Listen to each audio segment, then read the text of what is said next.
dapat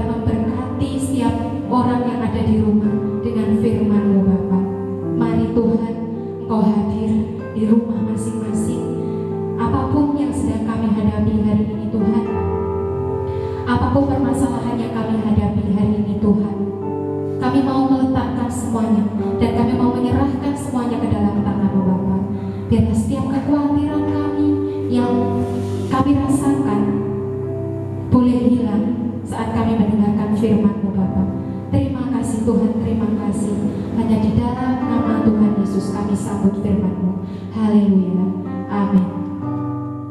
Salam saudara, selamat beribadah dan selamat mendengarkan firman Tuhan yang akan saya sampaikan saat ini. Harapan saya saudara-saudara pendengar yang berbahagia saat ini dalam keadaan sehat, baik sehat rohani maupun jasmani. Sehat rohani supaya kita tetap menjaga iman kita dalam kondisi saat ini. Artinya kita tidak usah takut, tidak gampang stres, tetap di dalam rumah, stay at home. Jadi saat ini kita juga mengharapkan saudara sekalian juga kita sehat secara jasmani dan kita boleh aktivitas seperti biasa tapi tetap menjaga jarak kita dengan sesama. Saudara, mari kita akan buka firman Tuhan yang terambil dari kitab Injil Yohanes pasal 6 ayat 60 sampai 66. Saya akan bacakan firman Tuhan ini, Yohanes pasal 6 ayat 60 sampai 66. Sesudah mendengarkan semuanya itu, banyak dari murid-murid Yesus yang berkata, perkataan ini keras, siapakah yang sanggup mendengarkannya? Yesus yang di dalam hatinya tahu bahwa murid-muridnya bersungut-sungut tentang hal itu, berkata kepada mereka, adakah perkataan itu menguncangkan imanmu? Dan bagaimanakah jikalau kamu melihat Anak Manusia naik ke tempat di mana ia sebelumnya berada? Rohlah yang memberi hidup, daging sama sekali tidak berguna. Perkataan-perkataan yang kukatakan kepadamu adalah roh dan hidup. Tetapi di antaramu ada yang tidak percaya, sebab Yesus tahu dari semula siapakah yang tidak percaya dan siapa yang akan menyerahkan dia. Lalu ia berkata, sebab itu telah kukatakan kepadamu, tidak ada seorang pun datang kepadaku kalau Bapa tidak mengaruniakan kepadanya. Mulai dari waktu itu banyak murid-muridnya mengundurkan diri dan tidak lagi mengikut dia. Mari kita berdoa sekarang. Segala puji dan syukur kami naikkan kepadamu Tuhan Yesus Kristus. Tuhan, terima kasih saat ini kami ibadah online Tuhan. Biarlah ibadah ini tidak membatasi kuasa Allah, tidak membatasi kuasa Roh Kudus menjamah setiap kami yang mendengarkannya. Tuhan, firman Tuhan sudah kami baca. Biarlah firman Tuhan ini dihidupkan dengan kuasa Roh-Mu, supaya setiap kami yang membaca dan mendengarkan diurapi dan diberkati oleh Allah. Terima kasih Tuhan. Dalam nama Tuhan Yesus kami berdoa dan mengucap syukur. Amin. Saudara yang saya kasih di dalam nama Tuhan Yesus, setelah kita baca firman Tuhan ini tadi di dalam Yohanes pasal 6 ayat 60 sampai 66, kita melihat di sini bagaimana murid-muridnya Tuhan mengundurkan diri. Sehingga saat ini saya berikan tema adalah bahaya meninggalkan Tuhan. Jadi saya ulangi lagi, tema kita saat ini adalah bahaya meninggalkan Tuhan. Nah, seringkali kita melihat bahaya meninggalkan Tuhan itu dianggap remeh. Dan seringkali orang menyalah mengerti arti meninggalkan Tuhan. Seringkali orang katakan, yang penting saya masih Kristen kok. Yang penting KTP saya masih Kristen. Yang penting saya masih ke gereja. Yang penting saya masih hubungan dengan hamba Tuhan. Enggak kok, saya tidak meninggalkan Tuhan. Ayo coba kita melihat di sini saudara, bahwa meninggalkan Tuhan itu apa sebetulnya? Sebelum membahas itu, ayo kita lihat dulu. Kalau meninggalkan Tuhan berarti tidak percaya lagi. Nah, coba kita melihat sebetulnya yang pertama kali bahwa setiap orang diselamatkan karena iman. Ya, orang diselamatkan masuk surga karena percaya Tuhan Yesus. Jadi kita akan melihat di sini apa itu iman, apa itu percaya Tuhan Yesus. Saudara, seringkali orang menyalah mengertikan, bahkan setiap pribadi kadang-kadang salah mengerti. Iman, percaya Yesus itu adalah sebuah pengakuan konseptual, sebuah pengakuan secara pikiran cocok. Yesus itu memang Allah, anak Allah, juru selamat. Pikiran saya cocok. Apa itu? Bukan sekedar itu. Iman bukan hanya sekedar pengakuan secara pikiran kita, tetapi lebih dari itu, iman itu adalah pengakuan juga dari roh kita. Pengakuan roh kita inilah yang akan menghasilkan perubahan yang dahsyat di dalam hidup kita. Maka dengan orang percaya kepada Yesus ada kuasa. Dengan percaya Yesus hidupnya dirubah. Berarti imannya itu adalah iman yang benar. Ayo saudara, apa itu iman? Saudara, saya akan menggambarkan sebagai contoh, saudara. Seringkali kalau kita sakit flu, kita makan obat kita taruh aja Panadol. Saudara, secara konsep pikiran kita, otak kita, Panadol itu bagus. Kata dokter, hebat, jual di toko-toko. Lalu saudara, oke, itu bagus Panadol itu. Saudara percaya dengan Panadol karena saudara flu mungkin, atau sedang badannya panas, sudah capek-capek pengen mencari obat Panadol.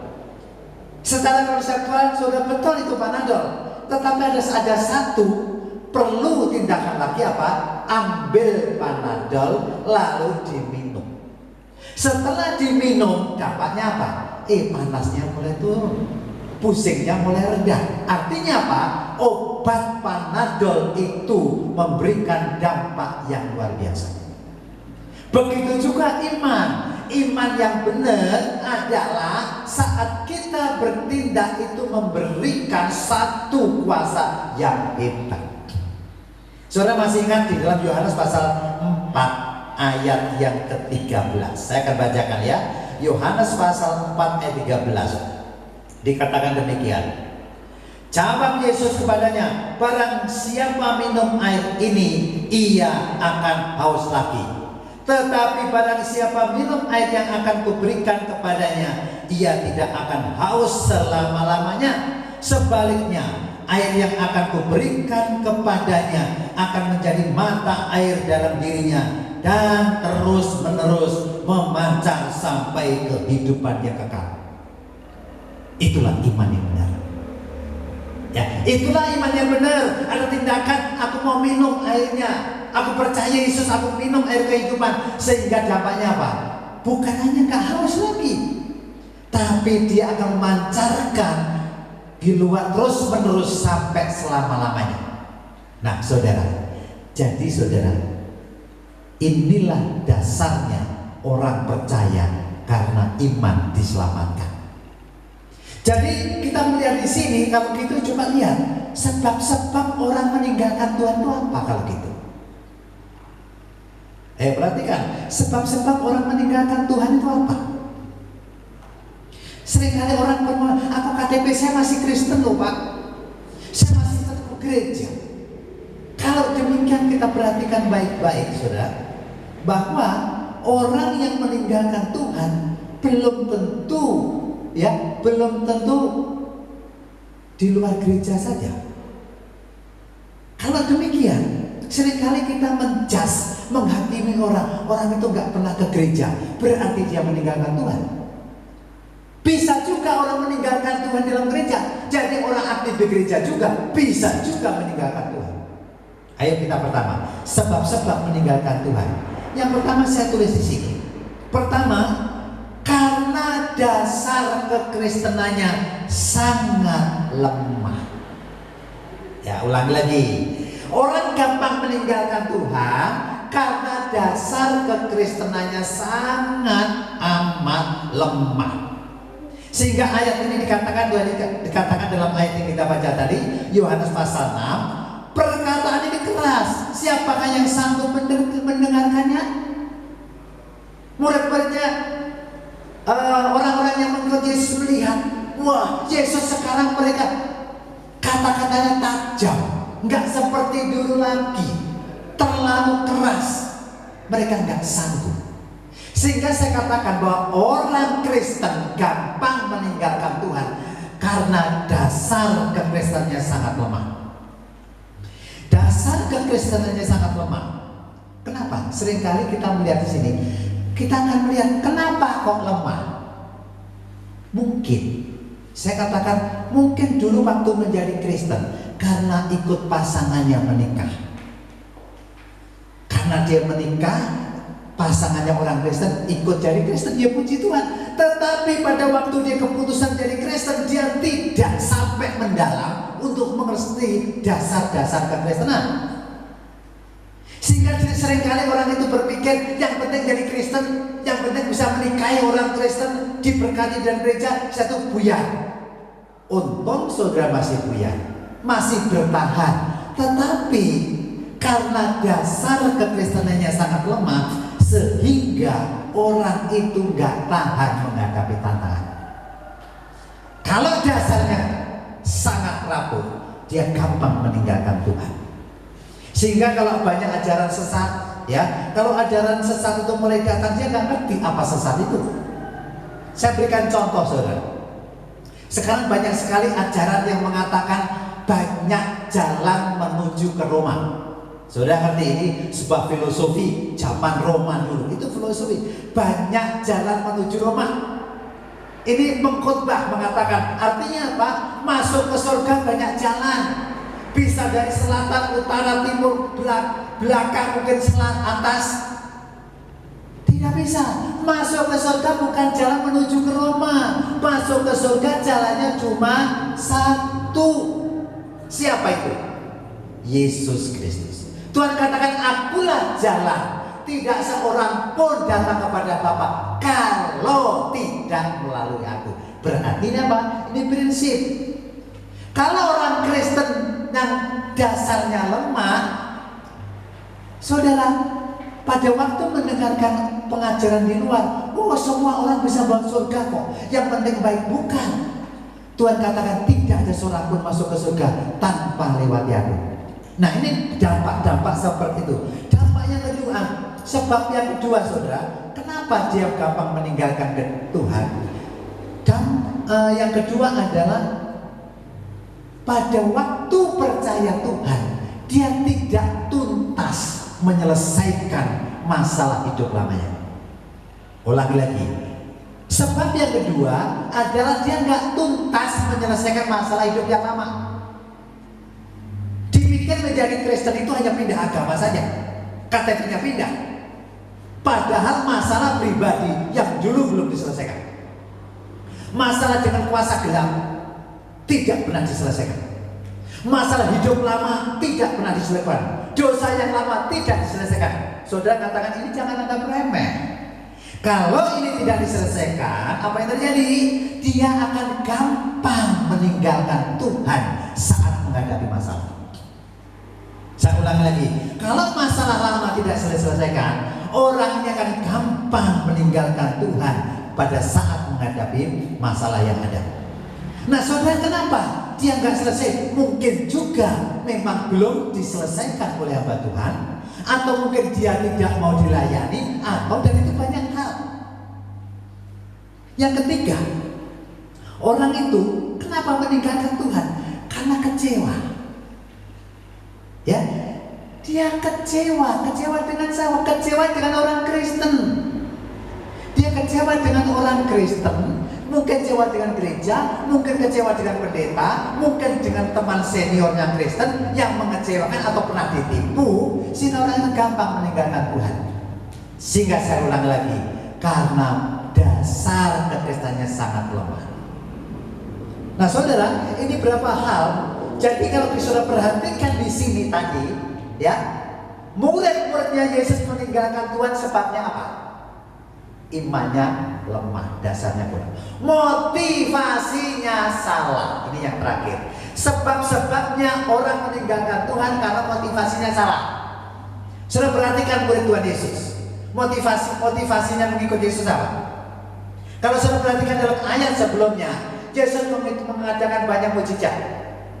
Tuhan Yesus mengadakan mujizat, orang sakit disembuhkan, orang buta bisa melek, orang dikasih mujizat, Tuhan kasihkan makanan 5.000 orang dengan roti dan 2 ikan. Nah, saudara perhatikan di sini, mereka berpikir waktu mau mengikut Yesus. Jadi mengikut Yesus tujuannya supaya diberkati. Kalau mengikut Yesus tujuannya diberkati, orang ini kalau ada masalah juga gampang meninggalkan Tuhan.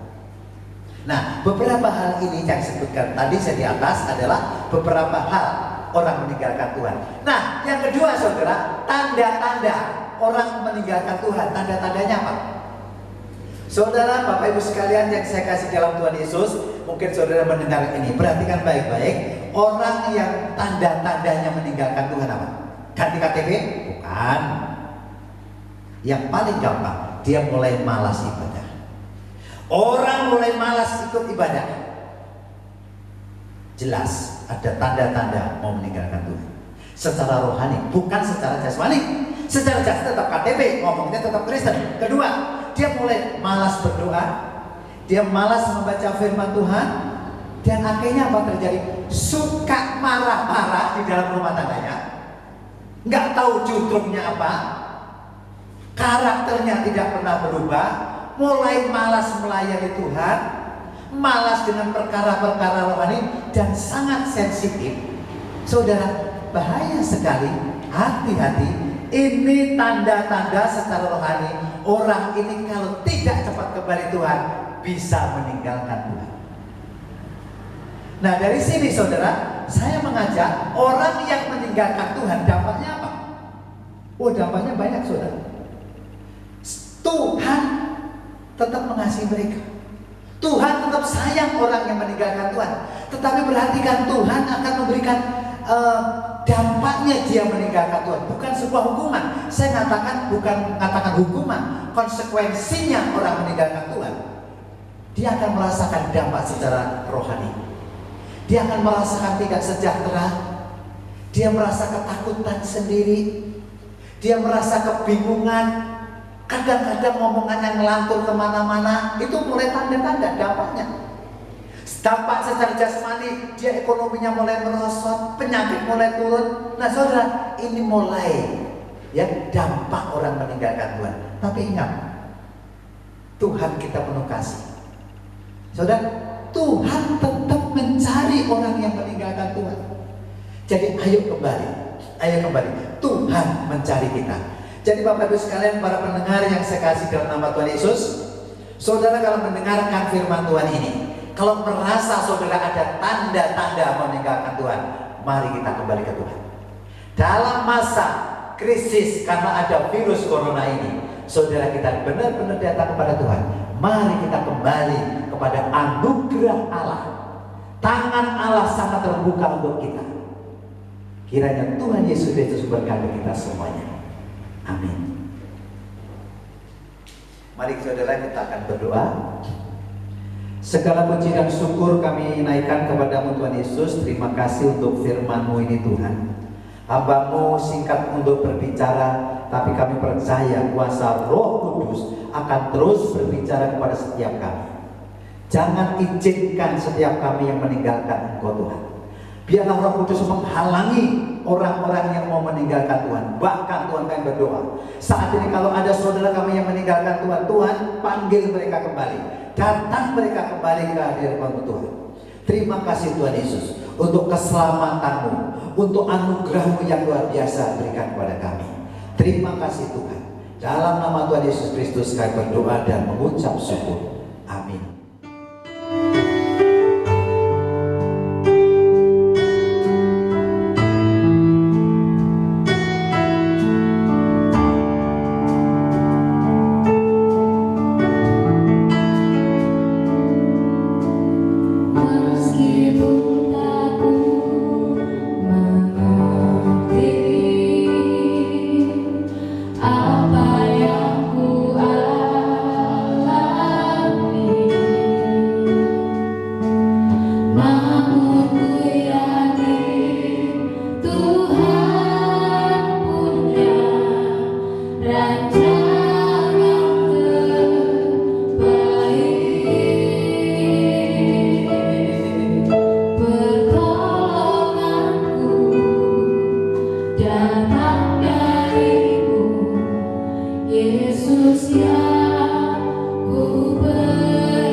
Segala puji dan syukur kami naikkan kepadamu Tuhan Yesus Kristus.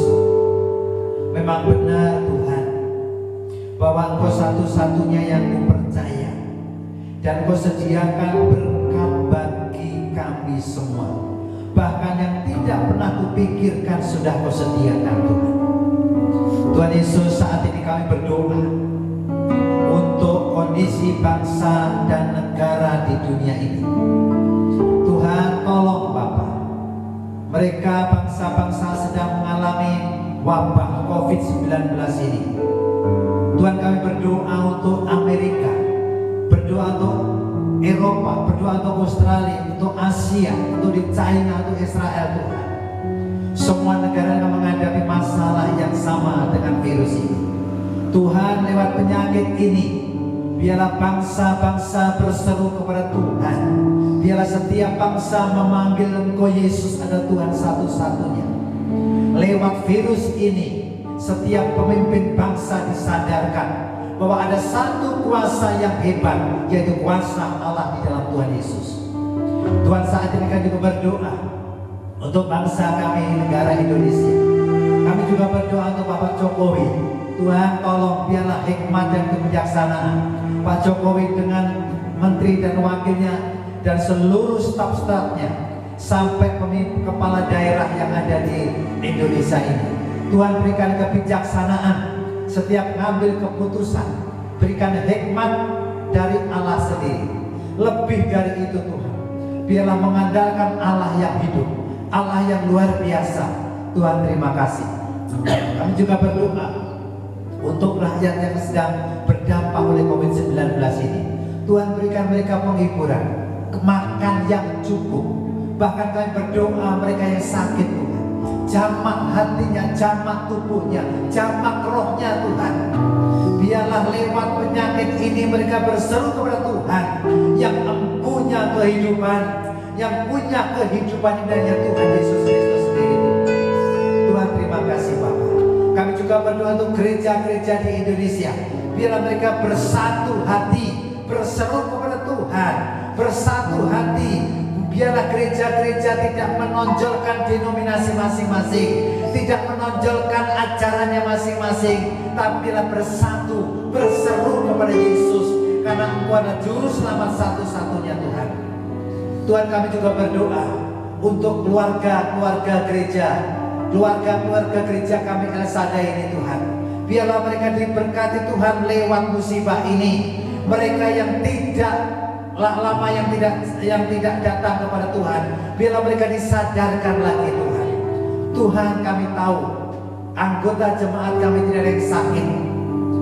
Tuhan berikan kehidupan sehat, kekuatan ilahi. Bahkan berkat jasmani sudah kesediakan Tuhan.